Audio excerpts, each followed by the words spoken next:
Vamos a meternos de lleno en este análisis para explorar una de las historias más alucinantes y sorprendentemente menos conocidas de la historia antigua. Es el relato de cómo un patrimonio totalmente incalculable casi pasa desapercibido y literalmente se pierde para siempre por culpa de lo que las fuentes describen sin rodeos como el mayor crimen arqueológico moderno. Pero ojo, porque también es una historia de pura perseverancia. Vamos a ver cómo los que intentaron rescatar este legado fueron censurados, atacados y cómo, movidos por la pura necesidad y el ingenio, acabaron creando el proyecto arqueológico con mayor participación pública de todo el mundo. A ver, pensad en esto un segundo. 9.000 toneladas. Esa es la brutal cantidad de tierra, posiblemente la más densa en historia de todo el planeta, que fue arrancada de cuajo. Hablamos de suelo extraído directamente del monte del Templo en Jerusalén. O sea, tierra que era una auténtica cápsula del tiempo, con la huella física de miles de años. Reinos, imperios, asedios, peregrinaciones. Todo eso, de la noche a la mañana, tratado como si fuera simple escombro de una obra moderna. Para entender cómo llegamos a este punto, hay que remontarse a finales de 1999. Imaginaos la arqueología tradicional. Es súper meticulosa, ¿verdad? Se va capa por capa, con pinceles, con herramientas minúsculas, para entender exactamente cuándo pasó qué. Bueno, pues en contraste, en los llamados establos de Salomón, se metió maquinaria pesada sin ningún tipo de supervisión, para construir una nueva mezquita. Al arrancar la tierra a lo bruto con excavadoras, se destruyó por completo el contexto estratigráfico. Esa información crucial que te dice cómo y cuándo ocurrieron los eventos históricos se borró para siempre. Y la escala de esto no tiene precedentes. Para que os hagáis una idea, en solo 3 días con sus 3 noches. En ese tiempo récord hicieron un pozo colosal de más de 40 metros de largo y 12 de profundidad. 400 camiones cargados con 3.000 años de historia fueron retirados de allí. Y lo más sangrante de todo es que esta tierra invaluable la tiraron como si fuera literalmente basura en el valle de Cedrón, mezclada incluso con desperdicios municipales. Ante una destrucción de este calibre, los arqueólogos Gabriel Barkay y Sajid Bira decidieron que, no podían quedarse mirando. Así que intentaron intervenir para recuperar esa tierra. Pero fijaos en la cronología, porque el camino fue una auténtica carrera de obstáculos y de encubrimiento político. ¿Por qué nadie detuvo a las excavadoras? Para entenderlo, hay que mirar al gobierno del entonces primer ministro Ehud Barak. En el año 2000, su administración estaba obsesionada con forjar un acuerdo definitivo en la cumbre de paz de Camp David con Yasser Arafat, llegando a plantear incluso la división de Jerusalén. En medio de un clima de extrema vulnerabilidad política, marcado por la reciente y caótica retirada del Líbano, donde Israel dejó abandonados a sus propios aliados del Ejército del Sur, la directiva desde la oficina del primer ministro y los estamentos de seguridad fue clara. Detener a los tractores del Waqf en el monte del templo provocaría un estallido global de violencia que destruiría inmediatamente las negociaciones de paz. Por lo tanto, el gobierno permitió las obras y decidió literalmente mirar hacia otro lado bajo el pretexto de los intereses de seguridad. Esto provocó una crisis interna brutal en la Autoridad de Antigüedades de Israel, IAA. Su director, Amir Drori, catalogó la destrucción como un crimen arqueológico, pero al ser incapaz de intervenir frente a las órdenes del primer ministro, terminó dimitiendo bajo una presión inmensa a mediados del 2000. En su lugar, el gobierno colocó a Suka Dorfman, un oficial de artillería retirado sin formación arqueológica, buscando a alguien que priorizara los intereses de Estado por encima del patrimonio y mantuviera el escándalo silenciado. Y aquí viene lo que resulta súper alarmante: el nivel de censura brutal al que se enfrentaron los que intentaron salvar la tierra. Cuando los arqueólogos fueron al vertedero para inspeccionar la tierra desechada, la IAA envió inspectores para bloquearles el paso, tratando el lugar casi como una zona militar y registrando sus vehículos. Durante 3 años se les negó la licencia de excavación, hasta que amenazaron con apelar a la Corte Suprema.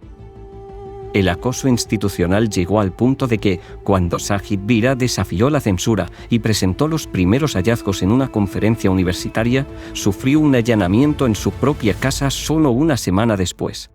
Fue arrestado por la unidad de robos de la IAA con cargos totalmente infundados en un intento de incriminarlo por robo de antigüedades.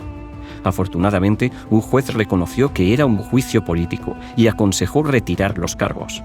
Claro, todo este caos obligó a estos arqueólogos a replantearse por completo cómo trabajar. La Tierra ya no tenía su contexto original, así que el vertedero entero era ahora una muestra masiva. Pero aquí viene la gran pregunta: ¿cómo demonios recuperas cosas milimétricas en un mar de tierra así?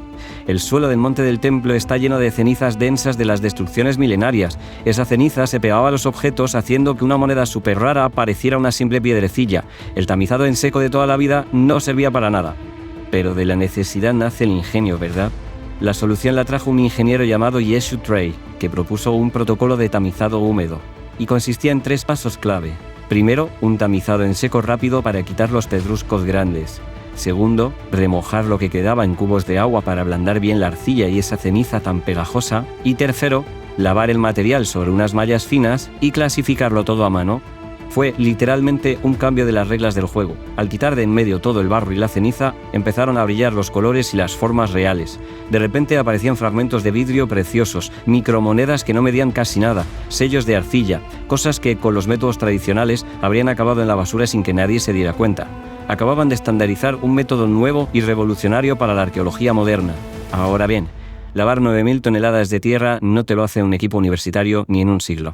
La genialidad aquí fue abrir el proyecto al público. Y el resultado de democratizar así la arqueología es una locura.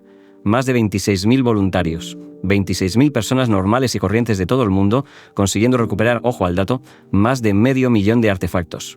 500.000 de piezas de historia pura que iban a desaparecer para siempre. Y no solo hablamos de cerámica o huesos. Para que entendáis la escala de lo que se estaba perdiendo, se han descubierto más de 7.000 monedas antiguas rescatadas de esa tierra, con unas 2.000 más que todavía están a la espera de ser limpiadas y procesadas.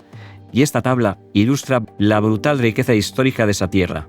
Fijaos que, en lugar de apoyar la narrativa de un solo bando o grupo, los datos empíricos que han salido de ahí demuestran de forma súper neutral que es un lugar con una huella totalmente multicultural. Tenemos entre un 14 y 15% de cosas de la época del primer templo, casi un 20% del segundo, pero también montones de hallazgos bizantinos e islámicos. O sea, es un registro histórico continuo. Y no hablamos de simples piedras, para nada. Los hallazgos validan textos antiguos de una forma súper tangible. Por ejemplo, encontraron una bula, que es un sello de arcilla, con el nombre del sacerdote Ymer, una familia que se menciona tal cual en los textos bíblicos.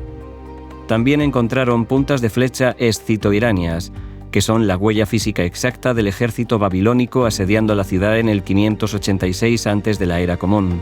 E incluso azulejos de mármol de lujo, el famoso Opus Sectile de los patios de Herodes. Pero claro, detrás de tanta ciencia y tanta estadística, hay historias que ponen los pelos de punta. Imaginaos esto.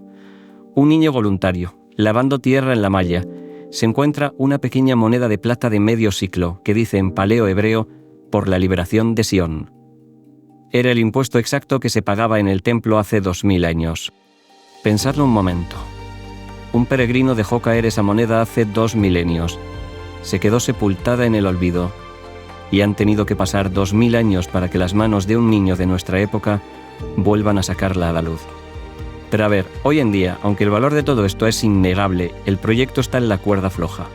La falta de financiación y los conflictos recientes han hecho que caigan las visitas, y todavía queda muchísima tierra por tamizar. Rescatar la historia ya no es cosa solo de 4 académicos con bata blanca en un laboratorio. Por eso os animamos a que, si tenéis la oportunidad, vayáis físicamente a Jerusalén a mancharos las manos y participar. O si no, podéis apoyar este proyecto crucial desde su página web. Es la forma más directa de asegurarnos de que el pasado no se borre. Y para concluir este análisis, creo que no hay palabras que capturen mejor esta locura, esta devoción inmensa de los arqueólogos y los miles de voluntarios, que unas escritas hace miles de años justo en ese mismo lugar. Ciertamente tus siervos se deleitan en sus piedras, y se apiadan de su polvo, porque el Señor ha edificado a Sión. Al tamizar esa ceniza, no solo están lavando piedras, están literalmente redimiendo la memoria de todos nosotros. Así que la pregunta clave es, ¿vamos a dejar que nuestra historia siga perdida en el polvo o vamos a ayudar a rescatarla?